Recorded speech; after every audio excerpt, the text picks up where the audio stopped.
hey, so $65 sweatshirt should be illegal.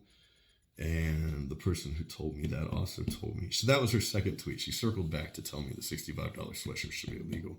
Her first tweet was telling me that I'm a fake leftist, which my Twitter profile, if she would have read my Twitter profile, she would have already known that. If she would have looked at my FAQs, she would have already known that. But, these Twitter leftists, man, they can read, understand, and master capital, a Byzantine text written in the 19th century, but they cannot be bothered to look at FAQs or Twitter bios.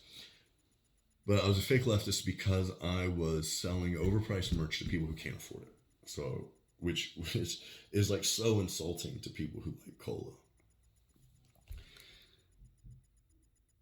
So, when people say things like $65 sweatshirt, she said sweater, but I only have one sweater and it's $95. And there's still a few of those left, by the way. The Jacquard knit Peace on Earth holiday sweater that depicts a cop SUV on fire. I only have a few smalls left. They fit extra small, so like if you're Tim Pool size, or if you want to buy one for like a child, there's still a few left. Um, so okay, when people say things like $65 sweatshirt should be illegal, and this is the bougie fake leftist part of me, like that is such basic bitch shit. Like, and it's not. I don't know. How can you be a real leftist in 2023 and understand absolutely nothing about manufacturing at all?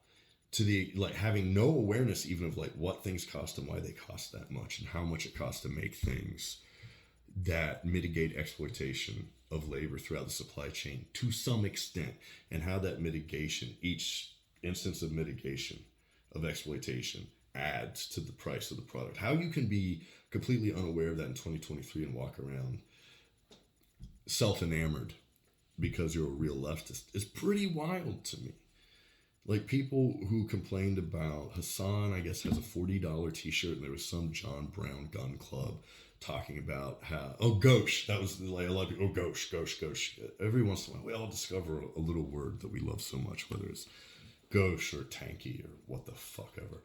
So,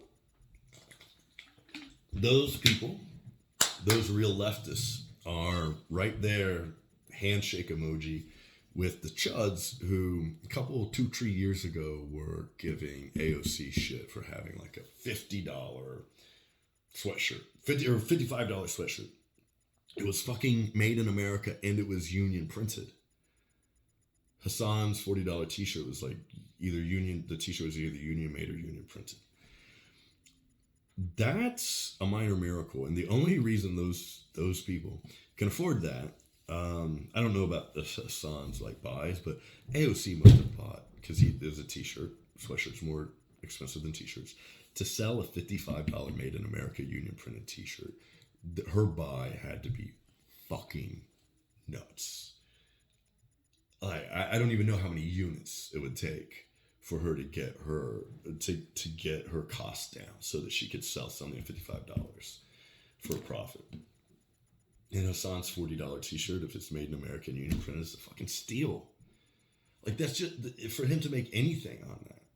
I'm not talking about like 100%. Like the Keystone markup in fashion is 100%, right? So like whatever your wholesale is, if you pay like so people who sell like if you buy a pair of jeans that's $100 from a shop, they paid 50, right? That's the Keystone, that's the standard. The people who sell union made, American made shit for $40 are not making anything near that, unless Hassan bought 50,000 units or something. And maybe he did. I don't know. The guy's a fucking bona fide celebrity outside the dipshit online left. So it's so wild to me. So $65 sweatshirt should be illegal. What about the $3 t-shirt at Walmart? What about the Levi's that are made in Lesotho by a woman who is literally harassed or assaulted on the job frequently? Like, what about that? Where's the illegal? Like, where are we gonna make that illegal first? See, this is the thing: is like people who will tell you there's no ethical consumption or capitalism, and that's like a gotcha. Those people, and I've asked these people before, like, okay, what are you wearing right now, and how much did you pay for it? Where did it come from? No, we're talking about you right now, you fake leftist, because you're deceiving all these rubes who I'm just, I'm smarter than all the people who like cola, who are just inveterate marks that you're taking advantage of. It's like, this is so dumb. Like, drives me nuts because it's so fucking dumb. And because I didn't sign up for this. I'm not a leftist. I've never claimed to be a leftist. Maybe you'll have more luck with the advanced Twitter search than I do. Like twitter.com/search-advanced. Fired up at the Cola Court and any mention of the word leftist, and show me where I said I'm a leftist as a leftist or whatever. Most of the times when I talk about leftism, I'm making fun of these people. I've made my politics very, like, it's in my FAQs, right? But again, we can't read FAQs, even though we can make it through Capital and master it and completely understand it. It's so fucking dumb. And like, I didn't sign up for this, and this all happened because my friend Sarah, back in the day, she was the first person on Twitter to like my stuff, to like actively encourage me and my design work. She was the first person who like shared my stuff with her following, which at that time was like 1,000, 2,000, which that didn't last long. But how the world is a strange place. It's weird how things happen. But Sarah was the first person to kind of share my stuff. And then what happened is she was sharing it into the No Comrade Under 1K milieu. If you remember this, the hashtag No Comrade Under 1K. So no leftist should have fewer than 1,000 followers. And that got me some leftist followers. And I have a lot of like folks who are committed leftists who like my shit. Like my buddy Corn Communist, right? Even though it's usually his dipshit teenage followers who are the ones giving me grief. I love you, Corn, but a lot of your followers are absolute fucking asses. And that's how I got this leftist association. But when I started Cola, it was just through very clear statements. I just wanted to make very clear statements. And my motto is kill American myths. And like, this is like the kind of quintessential Cola statement piece. This is sort of it, right? Rumsfeld shaking hands with Hussein, 1983, December 23rd, 1983. Making the world safe for democracy, in quotes, and then the Cola name mark with the smiley face in lieu of a copyright mark. And like, that's the brand, and that's what it's been, right? And then like I did this guy. This is one of the first teams I did. Flyover, right, which shows the NFL flyover with the F-16 jets and the cheering, the crowd, and then the cheering players, and then we have the dad with his young daughter, who have just been shell shocked by American bombs, and that was a direct address to patriotism, but to specifically to NFL flyovers and the relationship between the DoD and the NFL. Which on the back of that tee, there's a block of copy that explains exactly what shows us about. And so really, like, look. I realize this is kind of I'm leading with my chin here, but like, I think that like t-shirts can raise consciousness. I do. I think that like shit, like very clear statements like this that push back against the mythology that's programmed into us as U.S. citizens who are born and raised here. Like, I think that can raise consciousness, and that's ultimately what I want to do. And so, but like, this wasn't like a leftist enterprise. Like, I just started this because like honestly, like, and again, maybe I'm leading with my chin again, but I feel that like Cola is more compatible with like, say like hip hop culture, which is sort of, I think like wise to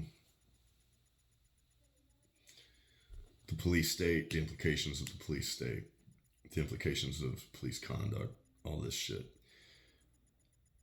That's kind of the world that I was coming from more than, I don't know, a fucking commune or something. And like, and as I say all this, like, I don't know. I hope it doesn't alienate the people who are committed leftists who follow me. But like, again, like, I feel like I've been kind of portrayed as something that I've never claimed any of this. Like, so I don't know how I can be a fake leftist if I've never said this, right? If I've never like taken up that mantle. But this is actually one of the, but, oh, hi. That was hi.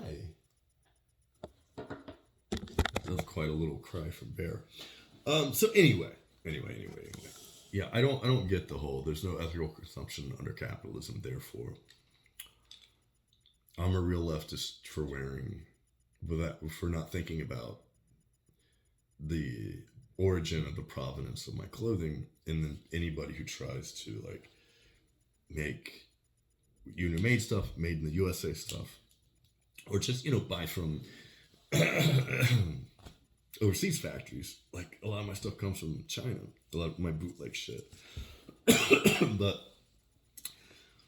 just because something is made in America is not any guarantee whatsoever that's made ethically. Like, this shit is coming out, a lot of stuff in LA now, like around garment manufacturing, and how like people were not getting paid $16 an hour, which is the law, to make stuff, or they were being otherwise exploited. So just because something is made here is no guarantee whatsoever that it's made ethically. Just because something is made in China is not necessarily an indication that it's being made unethically. When you get into, like, look, there are decent factories in Bangladesh, right? There's also places that are no better than Rana Plaza, and where we at one point or another are going to have another catastrophe, just because that's how capitalism works. So I'm saying all this to talk through it as I prepare to kind of like take Cola in a different direction, which is, I guess what I'm thinking is like, I've gotten to this place where like, have I talked about Catcher in the Rye here in the last 12 and a half minutes?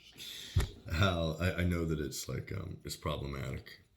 Catcher in the Rye. I know we've reassessed it for the 16th time since its original publication, and decided that if it's a red flag book and if he has it on his bookshelf, you need to run, girl. But, I do agree with Holden Caulfield's kind of stance that he doesn't want to be a phony. I think that's a noble ambition to not be a phony, and I don't want to be a phony. And that's why I'm very careful to like claim that I'm one thing or the other, because I don't want to be a phony, and I've done my best to be transparent. But it doesn't.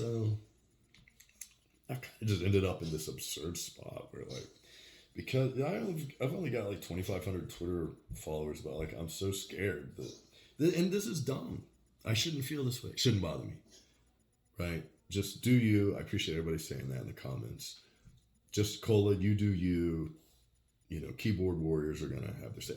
I know that, and I'm much more thin-skinned than I would like. It's one of those things where like 100 people, 99 people out of 100 can say something nice to you, but the one person says something negative, it sticks to me, right? Because like I am trying to like do a good job, and I am trying to give you quality shit in terms of like the design work,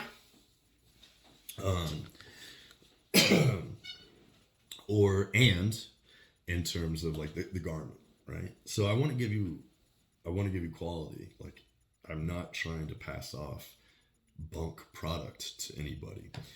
And that's the part that bothers me, like, even more than the politics. This idea that I'm selling overpriced merch to rubes, right? Like, I don't know. I'm doing my best, right? And from my point of view, that's not what I'm doing. But some things do come up with quality, not necessarily like selling garbage to people, but just things like with the factory in China. Like, I mean, I just sent somebody perfectly good t-shirt today, but the adhesive label on the inside label was a little bit crooked.